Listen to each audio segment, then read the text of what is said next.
大家好，我哋乾脆係啦，嚟到個旅行 vlog 嘅第3集啦。咁我哋就今集咧想集中講下個民宿嘅設計啦。咁其實有個小插曲嘅，就係話說我哋出發之前咧，就聯絡咗幾間民宿咧，就想參觀下，即係拍下片影下相，即係做下 case study 嘅咋。跟住就升咗幾間啦。咁好彩好快咧，咁南岸山就回覆咗我哋咯，回應咗我哋。太好啦！係啊，跟住仲住啊嘛。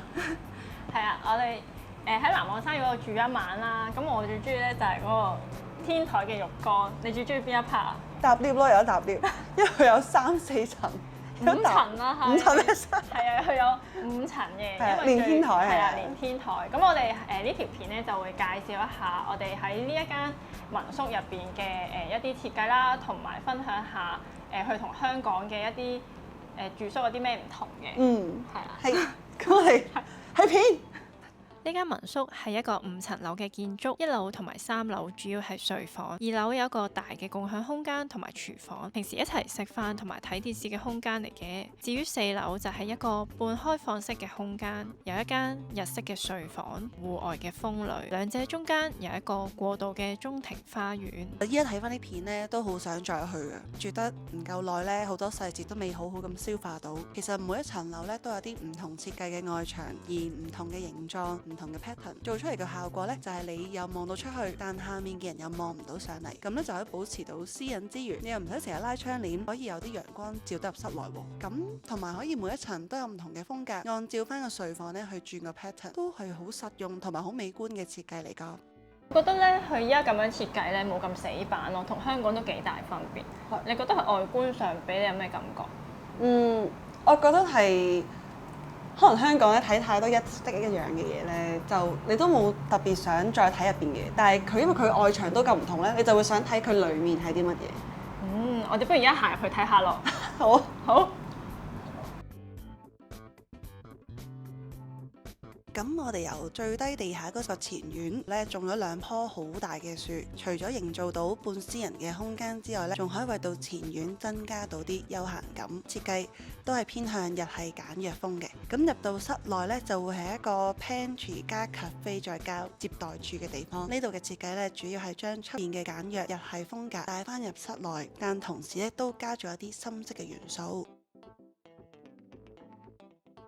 1樓咧，其實層可以分出嚟做一個獨立嘅空間，咁可以俾佢哋做分租啦，或者做其他嘅商業用途嘅，例如係連埋地下做一個2層高嘅 cafe 或者係辦公室，所以專登喺地下做咗一條獨立嘅樓梯上去。加呢一層就係做咗客房啦，風格咧就偏歐式，用咗木地板同埋淺木色嘅設計，同埋有一個戶外嘅露台。我哋啱啱行完地下同1樓啦，我覺得咧佢喺門口再行上去，咪有條樓梯嘅。咁你唔使經過 reception 咧，我覺得都幾方便咯。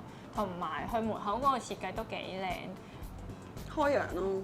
同埋我自己中意係中意 G 樓嗰個 cafe 啊，因為一入到去咧就有個好長嘅水吧，跟住你喺嗰度整好多嘢啊，拎嘢食啊，沖嘢飲啊，咁你又唔使下下都要上到去樓上個客廳先做呢件事，跟住你又可以要招呼下你啲朋友啊。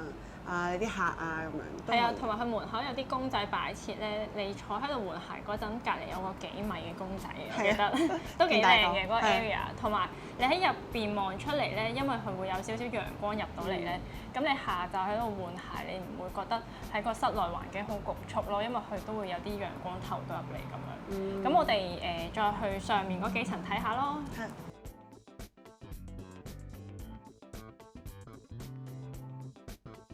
咁就講下2樓啦。2樓嘅出入係可以透過搭 lift 或者行後院嘅樓梯，經後院上到嚟就會見到廚房。呢度嘅廚房感覺好通透，因為除咗有玻璃窗之外，仲有一個露台，咁就唔驚有油煙困住喺廚房啦。穿過廚房係一個客飯廳，我哋就喺呢度食早餐。而近窗邊嘅客廳有一張大到可以俾我哋全部人攤晒喺度嘅 L 型 sofa， 隔離就直接連接住出邊嘅一個大露台。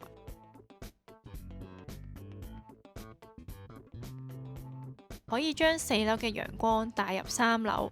玻璃上面嘅條紋設計令到陽光打落嚟嘅影更加舒適，有埋條紋嘅陰影打喺牆身上面。如果兩邊睡房嘅人瞓醒出到嚟見到呢個景，即刻精神咗好多。喺走廊嘅兩邊呢，各有一間睡房，大啲嗰間房呢，就紅色做主調，有一張雙人床，同埋有一張呢日式榻榻米床。間房呢，裡面有套廁，天花做咗個天井，打開咗呢，就可以將上面嘅陽光呢引入浴室，就算唔使開燈呢，都夠晒光。至於另一間嘅雙人房，主調呢係藍綠色嘅，最特別呢，就係廁所、浴室係連埋個露台一齊㗎，即係話呢，你可以喺浴室裡面呢行出去露台嗰邊㗎。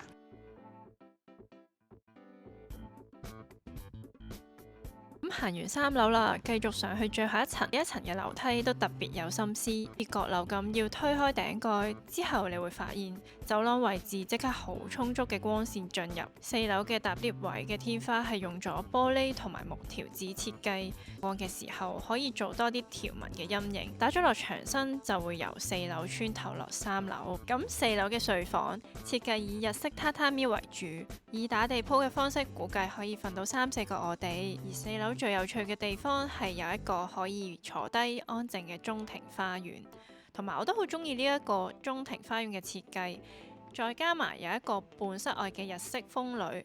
我哋嗰陣已經爭住要出去體驗下，而日式風呂嘅設計係木條紙搭建出嚟嘅，有傳統嘅外觀，再加中庭嘅花園，仲有榻榻米，其實佢更加似一個日式嘅溫泉旅館。其實你啱啱睇完2、3同埋天台咧，其實就係我哋最開心嘅地方，因為咧一嚟2樓同3樓佢啲房咧，佢嘅設計唔同啦，每間房都，跟住佢哋就唔係裡面嘅嘢一樣間隔啊，一樣風景啊或者景觀都唔同啊。咁你最中意邊 part 啊？其實我中意我哋榻榻米嗰層，即係4樓嗰度咯，即係我哋瞓覺嗰度咯。因為我哋瞓喺度啦，我前面又係一啲景觀啦。後面咧，我又係即係再反多少少都係景觀咯，即係我係好中意感覺，好似同個大自然咧係好融入係啊。哦，因為佢隔離仲有個露台啊，跟住出邊又有個天井咁樣。你最中意嗰個？我最中意嗰個係啊，佢嗰度咧就係我行出去就可以浸浴咯，超舒服。佢就好似一個私人風呂，但係佢要行出去少少嘅。咁佢嗰個 area 其實我覺得。你冬天去真係好正咯，不過我哋上次就唔係冬天去，就熱咗少少。但係都開心嘅，因為佢都好 enjoy 嘅。感覺好似同個本身棟 building 咧個感覺好唔同啊！即係嗰度突然間有個小花園，你又可以坐喺嗰度，可以打躉啦、發吽哣啊咁。係啊，我就係 hea 咗好耐咯喺嗰度。都好熱嘅喎。嗰陣時好似係4月，係比較熱啲嘅。咁我建議下次可以冬天先浸。可以夜晚先去坐咯。係，我就夜晚咯。以上嘅片係咪好精彩呢？今次係我哋嘅第3條 vlog，咁如果大家有興趣呢，就可以訂閱我哋嘅頻道。咁因為我哋接住呢會有第4條 vlog嘅，咁大家有興趣就訂閱咯，跟住有咩subscribe 同埋可以留言啦，話俾我哋聽有啲咩意見嘅。咁我哋下條片再見，拜拜。